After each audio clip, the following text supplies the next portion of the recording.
Good morning. Good morning. Good morning. Coming to you from the hub, the innovation center where our office is. And it's a gloomy Friday morning. The weather is it's about to be a gloomy weekend. For those of you who don't live in the southern part of the United States, there is a depression working its way through the Gulf that will become a tropical storm and probably will then become a hurricane once it hits the Atlantic. So South Florida will be getting rain for the next 3 days.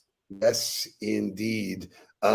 So to share a little bit of, how things happen and whatever, I'm on this new cleanse, detox, if you will, taking foods out of my diet that don't serve me, like alcohol and sugar. And, I'm struggling this morning, to just, my body is changing. It's almost like the Hulk. I can feel it. It's been a good, 5 days, and shared that with you this morning. And we had a good laugh. And it just goes to show you that laughter is the absolute remedy. It just 1,000% changed my whole head. We laughed about a couple of things, some funny stuff, some stuff we'll talk about in the huddle this morning. But isn't that what it's all about? I mean, is 1,000%. There's nothing that really so. And I will tell you a story that you didn't even know about that really set my day off an entirely different direction. I work out, walk the dog, work out this morning, did the whole routine. And then right before I came in to start the huddle prep, I picked up Jules and I was looking at him and he just got a big smile on his face at me. So I smiled back at him, which made him smile bigger, which then made me start laughing, which then made him start laughing. And so then I was in like this hysterical laugh because I've got this 8-week-old that's looking at me and laughing, and it was just an unbelievable moment. So that's where it started. That was actually my post yesterday, was about the power of a smile. It makes your face different. We'll talk a little bit about smiles today and the muscles that get in there. We got a really, really cool show. But before we get going, 9 o'clock NBA finals is like, come on, man, seriously. So I legitimately don't have, there's no shot I'm watching it, but everybody on the planet, basically gave the championship to the Warriors. even after the third quarter, like I went to bed. I watched it all the way until the end of the third quarter. They were up by 14 going into the fourth, and I was like, all right, good game one. Boston gave them a run. That was it. I woke up this morning and Gabby looked at me and was like, I think Boston won. And I was like, what? I went to ESPN. I was like, oh my God. They didn't just collapse in the fourth quarter. They blew them off the court, man. So unbelievable fourth quarter. So will they sustain that? I don't know. You just never know. That's why they play the games. Couple of shout outs this morning. Bob Goldfarb. If you don't know who Bob Goldfarb is, this is a Goldfarb. I make a presentation to 80 insurance professionals today at 10 o'clock. But I reached out to Bob yesterday and said, it's time. Right. We're gonna juice up the wardrobe for the summer. Should be, I'm looking for some excitement, some splash. Should be great. We have wake up music coming our way, and then we're gonna bump it right up with a double shot of Teddy for motivational music. So here we go, baby. Wake up, everybody! Get up! Get up! Wake up. Come on. Wake up, everybody. Teach a new way. Maybe then they'll listen what you have to say. Wake up, everybody. No more sleeping in there. No more about to thinking, top of thinking ahead.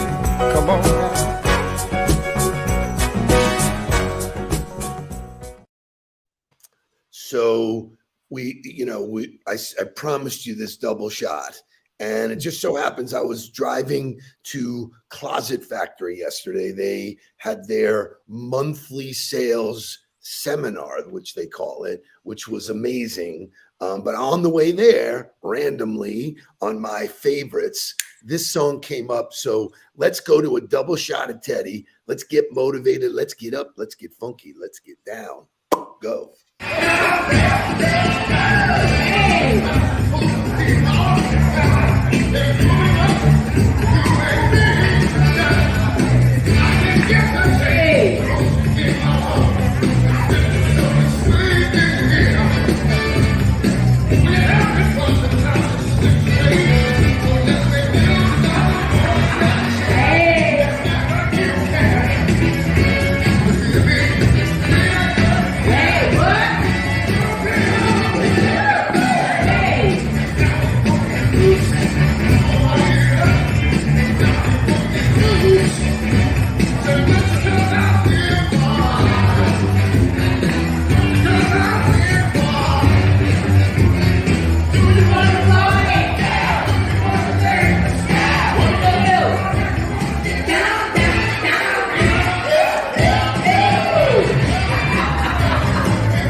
That is it. So the song is amazing. When you dance is even better. Just think about it. Up, down, funky, loose, man. I'm just like, you want to talk about words to put on a whiteboard or that's right. Coach Mike says it. The guy in the white suit stole the show. He was full of swag, right? All by himself too. Yeah. He feeling the vibe. Unbelievable. I got to learn the dance now. That's well, now so I have to do. It just shows you. We talk about these simple things: smiling, listening to music, listening to that song. Fired my jets up so much before I got to their meeting. So I was a guest as an observer. I will be conducting once a quarter. I'll be conducting the sales seminar. But the CEO of the company, who is super cool, super great. If you're looking for closets, Closet Factory, look them up in Deerfield. They're the #1 franchise. That's Steve Newman and Matt Newman with my boy Jake. So I go as an observer, which is not an easy thing for this guy to do. But I had my notepad out in a way I'm taking notes. And I want to bring to everybody's attention how to run a meeting because this guy ran a meeting. There were 60, 70 people in there. He starts out by reiterating seminars are a place for us to get better. I wanted to stand up and go 1%, baby. I was so into it. So good for him.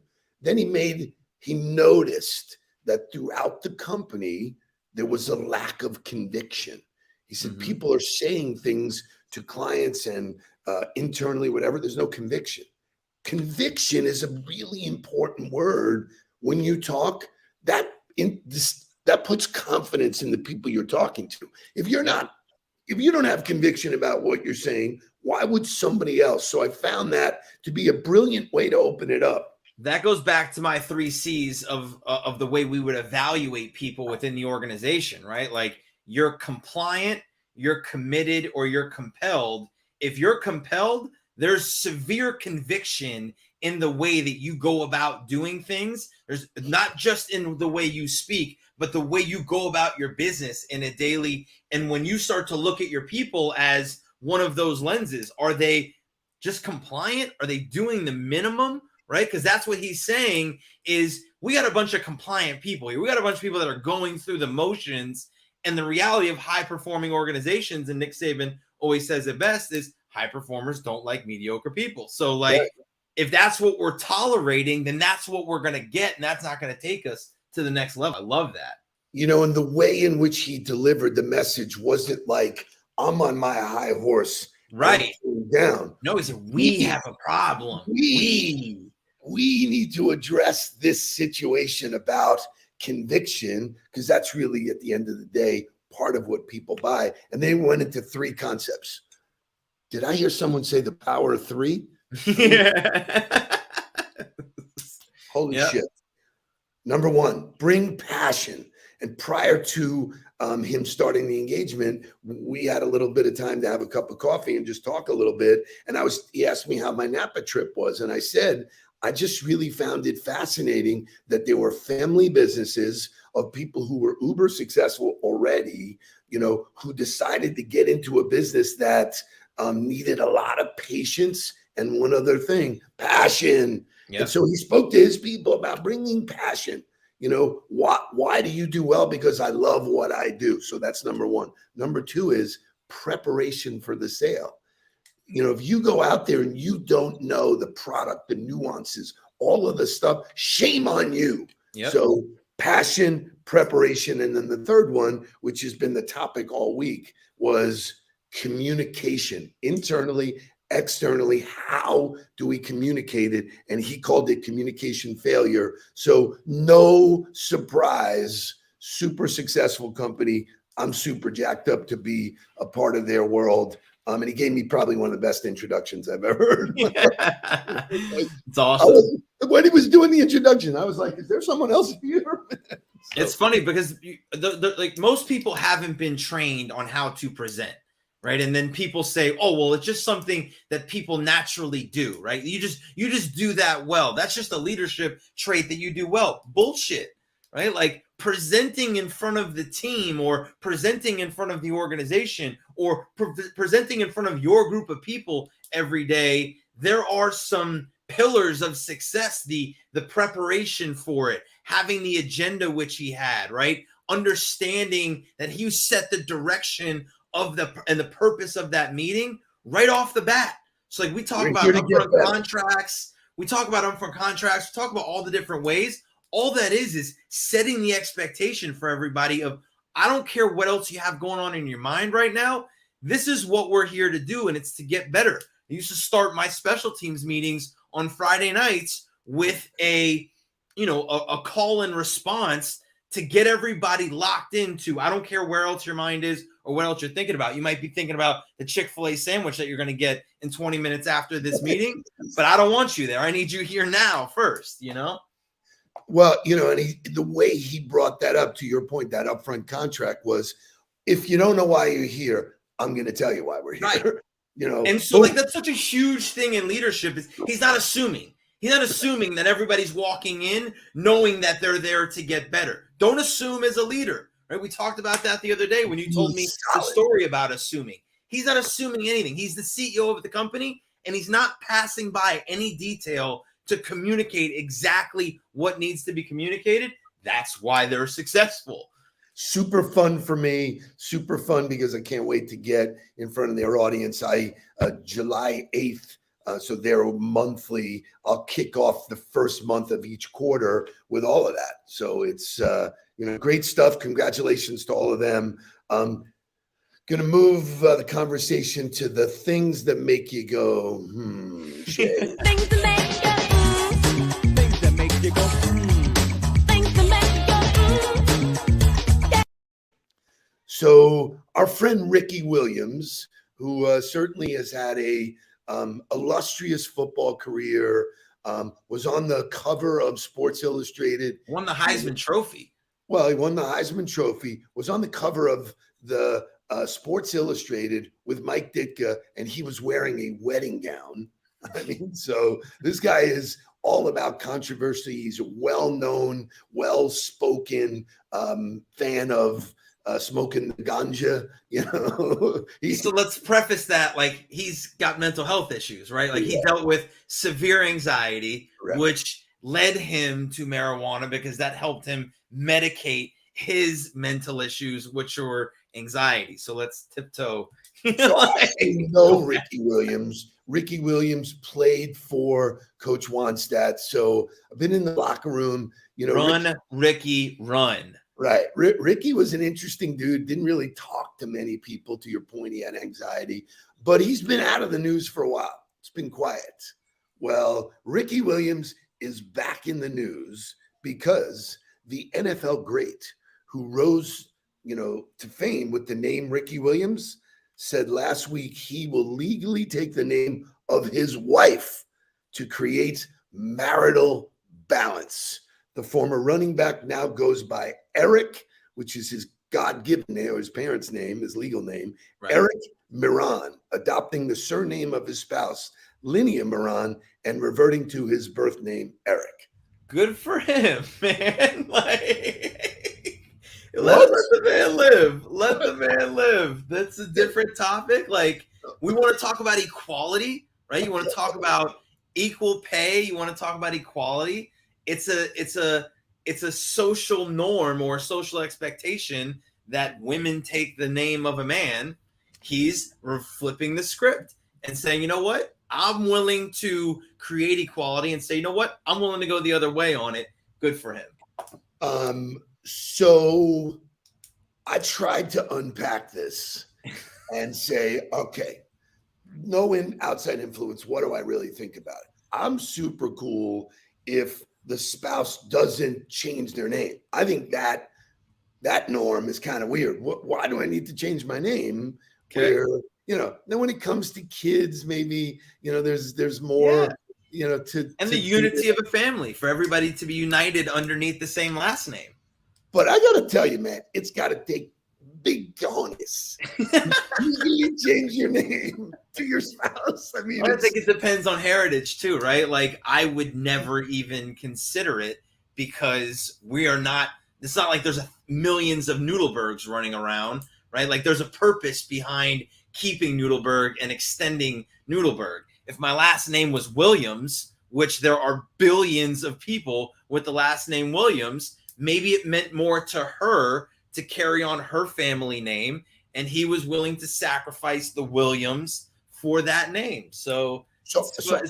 I love what Dee says. Traditions die hard. Right. I'm all about, change. I get it. And change is hard. And I understand all that. So Ricky went on to say that I've found that it's been really powerful in creating ease and intimacy and trust in my relationship. That's really, really powerful. Really powerful. Look at me. Look at you. It's like, this was not rehearsed. That is when you study Ricky's life, right? And there's the 30 for 30 on him. You can do tons of reading on him. That is a man who battled a lot of his own internal demons and was constantly tried to be forced into a box that he didn't fit in. And he did all of his work to help himself and help people change that norm. Shout out to him. Go Ricky. Always a great Dolphin. Always a great football player, and super into yoga and mindfulness. And if you were to study Ricky, he does some great stuff. He's done some great stuff. So just to close the conversation, according to brides.com, 3% of men actually do what he did. Yeah, they're the minority right now, but you never know. Maybe in 15 years it's 15%. So good for him. So I'm going to switch gears to sort of the sayings that don't really make sense. People say this kind of shit all the time, and you're like, I don't know. It's wrong. And the way this came out, stop saying it. So I love this. We're on this tradition breaking theme is what we're on right now. And so some of these sayings are so traditional and they get used all the time, but when you actually think about what they mean, they make no sense. So here's I'm in the elevator going up to my condo, and there's a guy in there, and he gets off at a lower floor, and he looks at me and he goes, "Don't work too hard." I'm like saying, "Fuck you," and I work hard every day. It was one of those sayings that kind of hit me that I said, people say that all the time. Why would you wish that on me? That made me good. Is that I work hard? When we can all agree that hard work is the fundamental to success, regardless of whatever it is, I don't care what the goal is, putting the work in and doing the work is the fundamental. Why anybody would say, "Hey, don't work too hard," is mind-blowing to me. It really caught me and sent me down this whole thing, is that there's a lot of these sayings that just don't make sense. I wanted to go down and chase the guy down and go, "Take it back." Right. Well, it's like when somebody's going through some hard shit, right? And they say, you know, it's darkest before dawn. You could literally turn around and look at them and go, no, it's not. No, it's not. No, it's darkest at midnight when it's the middle of the night and there's more dark to come.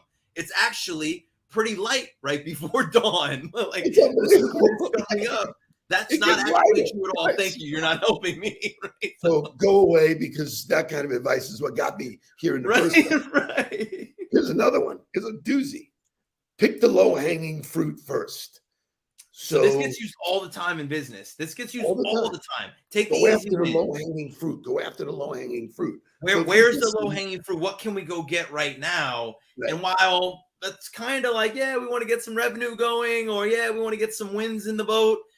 That short-term mindset and that short-sighted victory will not ever lead you to that long-term success or that long-term philosophy. Well, the reality, the physics of it, Henry Ruda, who said that that's a load of horse apples, yes, because the way that people pick apples is they pick from the top, and then gravity pulls everything down. So sorry, that one doesn't work either. A couple of others, and this is the one I wanted to go with smiles.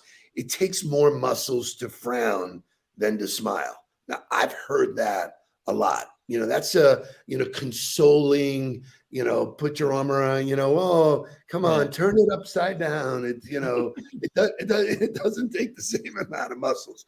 Bullshit. It takes about 10 muscles to raise the upper lip and the corners of the mouth, while it takes no muscles to allow your face to droop. Three. Yeah. So, so another one backed by science that is not true. Thank you for that. So here's the takeaway and all this stuff. I have a whole list of them. When life gives you lemons, make lemonade, which, in the article it goes, bullshit, unless they're giving you sugar, you can't make lemonade. You can't make lemonade, or your lemonade's really going to suck. Right? Maybe just sell the lemons. So the takeaway is, and we talked about it all week, and I guess on Monday we'll talk about spelling bee, which is going on now, and it's really about words and how you use them and vocabulary. Pay attention to what you're saying. I love that. Excellent. Great show. Great way to end the week. Thank you. By the way, this exercise, laughing, smiling, sharing, has lifted me up, given me the energy to move forward. That and a grande red eye. We hope that that's what the Huddle gave for you today. We will see you. I will not see you on Monday. I will be out picking up the Keister, but we will be back on Monday. We'll see you then. Keister's coming for the summer. That's right. Please don't worry about me. I'm about to let my heart speak. My friends keep telling me to leave this, so let's get down to business. Let's get down to business. Give you one more night to get this. We've had a million